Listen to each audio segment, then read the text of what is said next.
कैसे बच्चों, I hope you all are good. देखो अभी हम स्टार्ट करने वाले हैं अपना chapter, that is the second chapter polynomials. ठीक है, अब पॉलिनोमियल्स के बारे में हम पहले से भी पढ़ चुके हैं, but before starting this exercise we will have to complete what is the basic part of a polynomials. Polynomials कहते क्यों है, होता क्या चीजें, ये सारे पार्ट हम Hindi as well as English में कंप्लीट करते हैं। तो देखो ये सारी चीजें हम 8th क्लास से पढ़ते आ रहे हैं। अलजेब्रिक एक्सप्रेशन नाम का आपका चैप्टर था जिसमें हमने इन सब चीजों को पढ़ा था, जिसमें लास्ट पार्ट हमने पार्ट पढ़ा था कि पॉलिनोमियल्स कुछ होता है। ठीक है, देन आप इस क्लास में पढ़ रहे हैं पॉलिनोमियल्स के बेसिक पार्ट। अब देखो पॉलिनोमियल्स अगर कोई कहता है होता क्या चीज है, तो पॉलिनोमियल्स हिंदी से समझते हैं, कहते हैं बहुपद, यानी बहुत सारे जब पद होते हैं, यानी दो से ज्यादा जब पद जुड़ जाते हैं तो क्या बन जाता है, आपका पॉलिनोमियल्स बन जाता है। अब बात आती है पद क्या होता है, यानी टर्म्स जिसे बोला जाता है। तो टर्म्स में तो देखो होता है क्या, जब अलजेब्रिक एक्सप्रेशन हम करते हैं, यानी अलजेब्रा को यानी constant as well as a variable को जोड़ा जाता है, तो वहां पे क्या बनता है, टर्म बनता है। यानी टर्म बनने के लिए दो पार्ट होना बहुत जरूरी है, first is a constant, second is a variable. अब बात आती है कांस्टेंट क्या होता है और वेरिएबल क्या होता है। देखो अभी तक हमने मैथमेटिकल टर्म्स में दो पार्ट जरूर पढ़े।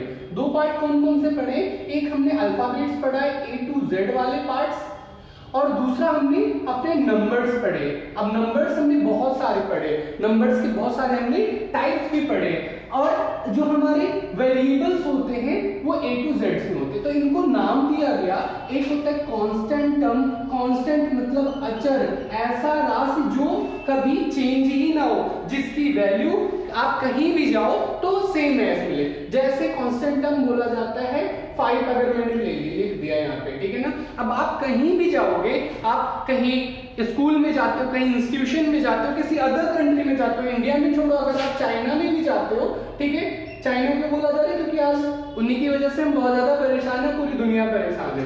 ठीक है, तो अगर हम चाइना में भी जाते हैं तो वहां पे भी 5 को 5 ही बोला जाएगा, यानी वैल्यू डजंट चेंज करे। ऐसी राशि जिनकी वैल्यू चेंज नहीं होती है उसे क्या बोला जाता है, कांस्टेंट।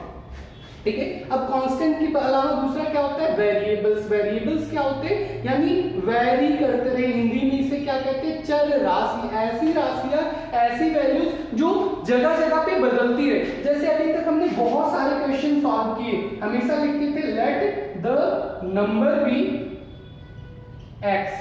हर एक क्वेश्चन में जहां पे फाइंड आउट करने वाली बात होती थी, हम क्या लिखते थे, let the number be x, माना वह संख्या क्या है,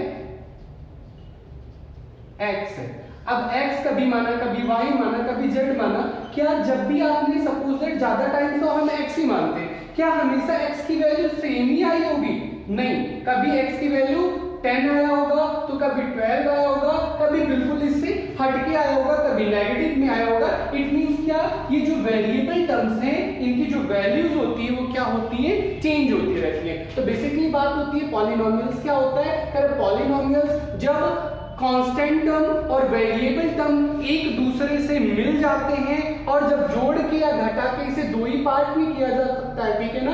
कौन कौन से पार्ट में, जब टर्म्स के बीच में प्लस हो, अब ये टर्म बनाएगा, ये वाला पार्ट एक टर्म बनाएगा, ये वाला पार्ट एक टर्म बनाएगा, दोनों जुड़ जाते हैं तब भी टर्म होगा। लेकिन किस टर्म में, अगर मल्टीप्लाई होता है या डिवाइड होता है, तब ये क्या पार्ट होगा, सिर्फ एक पद कहलाएगा। जैसे लाइक करते हैं एग्जांपल के तौर पे, सिर्फ पहले कांस्टेंट टर्म को, जैसे ये कितना हो गया, 5 हो गया, 7 हो गया, 0 हो गया, -3 हो गया। ऐसे टर्म्स जो होते हैं वो क्या होते हैं, ऐसे कांस्टेंट होते हैं। ठीक है, अब वेरिएबल्स में क्या होता है, x होता है, y होता है, z होता है, ये वाले जो पार्ट्स होते हैं वो आपके क्या होते हैं, वेरिएबल्स कहलाते हैं। ठीक है, अब इन्हें हम जब क्या करते हैं, जोड़ देते हैं, 5 प्लस में x, अगर ऐसा पार्ट बन गया तो दैट्स कॉल्ड द पॉलिनोमियल। वो क्या हो जाता है, पॉलिनोमियल्स होता है, सिर्फ और सिर्फ कांस्टेंट टर्म के होने से नहीं होगा, वेरिएबल टर्म्स होना मैंडेटरी है। ठीक है, अब अगर वेरिएबल टर्म्स में मैं क्या करता हूँ, 5 यहाँ पे अगर x है, अगर यहाँ पे मैं 2 को मल्टीप्लाई x कर दूं, ये क्या हो जाएगा, 2x। तो यहाँ पे ये दो टर्म नहीं होगा, ये सिंगल टर्म है। यानी कहने का मतलब है जब वेरिएबल टर्म्स को किसी कांस्टेंट टर्म के साथ मल्टीप्लाई या डिवाइड किया जाए तो वो सिर्फ और सिर्फ सिंगल टर्म्स कहलाते हैं। लेकिन अगर इन्हें प्लस और माइनस कर दिया जाए तो वो क्या हो जाता है, टर्म्स चेंज हो जाता है। और जब इन दोनों को जोड़ा जाता है तो उनके हिसाब से क्या क्या बनते हैं, हमारे पॉलिनोमियल्स बनते हैं। पॉलिनोमियल्स का जो स्टैंडर्ड फॉर्म होता है वो क्या होता है, ax² plus bx plus c का फॉर्म, ठीक है ना, जहां पे ये पावर को दिखाता है, पावर यानी घात, ठीक है, और ये पार्ट्स क्या दिखा रहे, टर्म्स दिखा रहे कि ये क्या है, अलग अलग टर्म्स हैं और अलग अलग टर्म्स में इन्हें क्या किया गया है, लिखा गया है, ठीक है। अब आगे के पार्ट डिस्कस करते हैं कि वो टाइप्स क्या क्या है, जो हम अभी हम सिर्फ और सिर्फ 8th क्लास के कॉन्सेप्ट और बेसिक क्लास के कॉन्सेप्ट ही पढ़ रहे हैं, आगे के पार्ट्स हम कंप्लीट करेंगे, ठीक है ना। तो अभी हम समझते हैं कि टर्म्स के हिसाब से क्या पॉलिनोमियल्स के कुछ टाइप दिए गए हैं, तो वो पार्ट हम कवर करते हैं।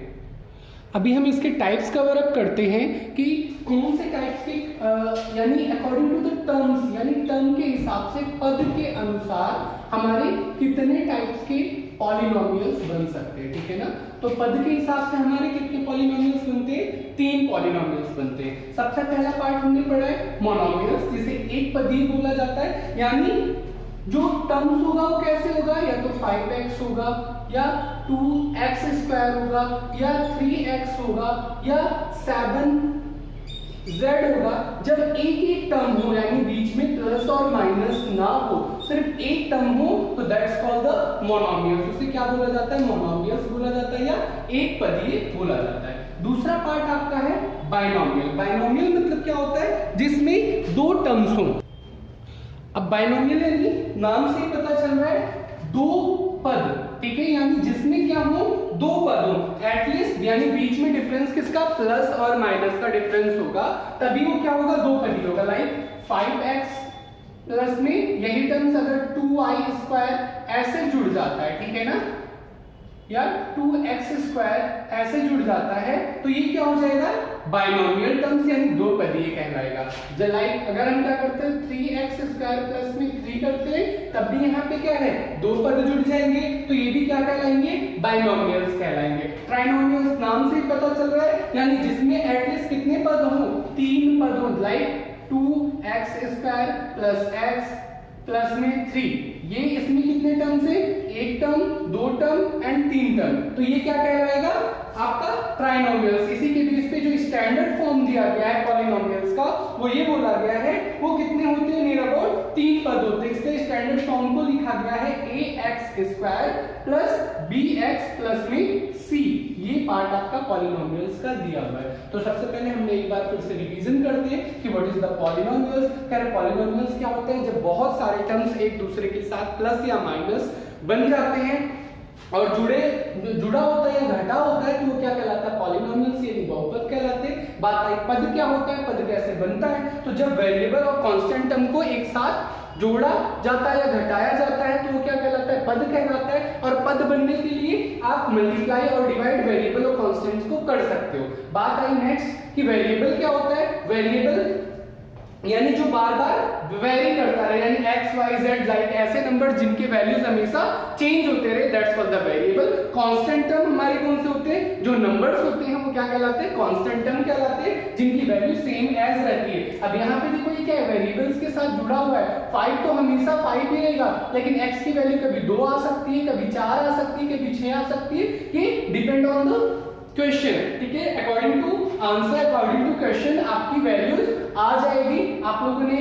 9th क्लास में 8th क्लास में पढ़ा होगा linear equation in one variable. वहां पे देखो x की वैल्यू पहले हमारी आती थी, देन हम उसे फॉर चेकिंग जब करते थे रिजल्ट, तो चेकिंग करने के लिए क्या करते थे, वैल्यू पुट करते थे, then left hand side equal to right hand side आता था। सेम पार्ट, यानी वैल्यू बार बार चेंज होती रहती थी। अब उसके बाद हमने क्या पढ़ा, types according to the terms, यानी टर्म्स के हिसाब से पॉलिनोमियल्स के कितने टाइप्स होते हैं, तो पॉलिनोमियल्स के 3 टाइप बताएंगे। पहला मोनोमियल्स, यानी जिसमें एक पदीय हो, यानी बीच में प्लस या माइनस का सिंबल ना हो, मल्टीप्लाई डिवाइड हो सकता है। मल्टीप्लाई डिवाइड कभी भी टर्म्स को अलग अलग पार्ट पे नहीं बांटते, ये स्टार्टिंग से आप लोगों ने सीखा है फ्रॉम द 6th क्लास में भी आप लोगों ने जब क्रॉस मल्टीप्लिकेशन किया होगा, बेस से मेथड किया होगा, वहां पे भी आपको बताया गया था कि जब प्लस और माइनस होते हैं तभी टर्म्स अलग होते हैं, तभी आप क्रॉस मल्टीप्लिकेशन का मेथड यूज करते हो, नादर मल्टीप्लाई नॉर्मली होता है, ठीक है। नेक्स्ट पार्ट आपका बाइनोमियल्स, यानी द्विपदीय, यानी जब 2 पदों को आपस में जोड़ा या घटाया जाए तो क्या कहलाएगा, बाइनोमियल कहलाएगा। देन फाइनली ट्राइनोमियल्स, यानी जिसमें कम से कम 3 पद हूं वो क्या पार्ट कहलाता है आपका ट्राइनोमियल, यानी जिसमें 3 पद जुड़े हुए होते हैं। और एक चीज और इसमें ठीक है, वो नेक्स्ट करते हैं उसके अकॉर्डिंग करते हैं। अब देखो इसमें पहला पार्ट ये तो किसके हिसाब से हो गया, टर्म्स के हिसाब से। दूसरा पार्ट जब हम स्टैंडर्ड फॉर्म रखते हैं तो यहाँ पे हमने देखा कि पावर भी है, क्या है पावर। अब ये पावर को हिंदी में क्या कहते हैं, घात कहते हैं। ये जो घात होता है आपका ये हमेशा बढ़ते हुए क्रम में होता है, यानी असेंडिंग ऑर्डर में, यानी पहले सॉरी डिसेंडिंग ऑर्डर में होता है, यानी पहले बड़ा टर्म होगा, फिर दूसरा टर्म होगा उससे कम वाला, देन आगे वाला। जैसे सपोज दैट एक टर्म हम लिखते हैं, अभी एक टर्म नॉर्मल हम कोई सा यहाँ पे लिख देते हैं, एक कोई ट्राइनोमियल का टर्म हमने लिखा कि 2x की पावर क्यूब प्लस में 3x स्क्वायर प्लस में 5x, एक टर्म हमने ऐसे लिखा, ठीक है। या फिर इसे ऐसे लिखा हो किस प्रकार से कि आगे पीछे हो। अब इसे आगे पीछे लिख लेते हैं, आगे पीछे कैसे लिखा हो कि 3x प्लस में 2x क्यूब प्लस में यहाँ पे 5x था प्लस में 2x 3x स्क्वायर। अब ऐसे टर्म लिखा हुआ तो कभी भी इस फॉर्म में ना लिख के इसे क्या करते हैं, इस फॉर्म में लिखते हैं। यानी सबसे पहले आपको बड़ा घात पहले लगाना पड़ेगा, देन उसके आगे छोटा, देन उसके आगे छोटा। अगर नहीं हुआ तो वो बिल्कुल लास्ट में, अगर वेरिएबल टर्म हुआ ही नहीं तो वो बिल्कुल लास्ट में लगता है, ठीक है। अब देखो एक हमारा टाइप्स जो है वो किसके अकॉर्डिंग है, पावर के अकॉर्डिंग भी टाइप्स दिए गए, यानी पॉलिनोमियल्स में हमें 2 तरह के टाइप्स पढ़ने पड़ेंगे। एक टाइप्स हमें टर्म्स के हिसाब से पढ़ना पड़ेगा जिसे मोनोमियल्स, बाइनोमियल और ट्राइनोमियल बोला गया, और दूसरा जो हमें पढ़ना है वो किसके अकॉर्डिंग पढ़ना है, पावर के हिसाब से। पावर के हिसाब से इसे 4 पार्टों में डिवाइड कर दिया गया है, लेकिन आपकी जो 10th क्लास का सिलेबस है वो सिर्फ और सिर्फ 3 पार्ट में, बट 4th पार्ट आपको मैं बताऊंगा जरूर।